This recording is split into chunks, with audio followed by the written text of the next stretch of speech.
OBC मित्रमंडळ उपसमितीची बैठक सुरू। बावनकुळेंच्या नेतृत्वात बैठक। मंत्री भुजबळ, संजय राठोड, गणेश नाईक उपस्थित। मराठा समाजाच्या जीआर बद्दल बैठकीत चर्चा। महाविकास आघाडीचं आज राज्यव्यापी आंदोलन। जनसुरक्षा कायदा रद्द करण्याची मागणी। पुणे, कोल्हापूर, सोलापुरात आंदोलनाला सुरुवात। सीपी राधाकृष्णन देशाचे नवे उपराष्ट्रपती। राधाकृष्णन यांना मिळाली 452 मतं, तर इंडिया आघाडीच्या बी सुदर्शन रेड्डींना मिळाली 300 मतं। इंडिया आघाडीची काही मतं फुटल्याची चर्चा। आम्ही नाराज नाही, आम्ही लढलो। संसदेत विरोधी पक्षाचा 300चा आकडा कमी नाही।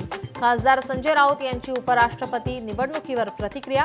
महाराष्ट्रातील मतं फुटली नाही, केलं स्पष्ट।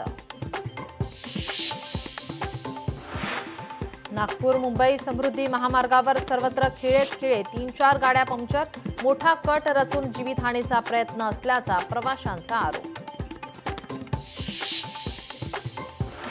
मुंबईतील बहुप्रतीक्षित मंडाळे ते चेंबूर दरम्यानची मेट्रो सेवा याच महिन्यात सुरू होण्याची शक्यता। मेट्रो रेल सुरक्षा आयुक्तांच्या पथकाकडून आजपासून तपासणी। नेपाळमध्ये अखेर सत्तांतर। पंतप्रधान केपी ओली शर्मांचा राजीनामा। देश सोडून दुबईला पळ काढण्याची शक्यता।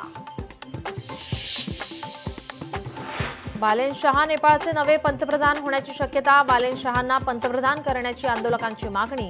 बालेन शहा काठमांडूचे महापौर। आयफोन प्रेमींसाठी खुशखबर। दमदार फीचरसह आयफोन 17 सीरीजमध्ये 4 मॉडेल लॉन्च। आतापर्यंतचा सर्वात स्लिम आयफोन 17 एअर लॉन्च। ॲपलचं प्लस मॉडेल ऐवजी एअर मॉडेल। टीम इंडियाच्या आशिया चषक मोहिमेला आजपासून सुरुवात। पहिला सामना आज यूएई सोबत। सूर्यकुमार यादवच्या नेतृत्वात भारतीय संघ मैदानात।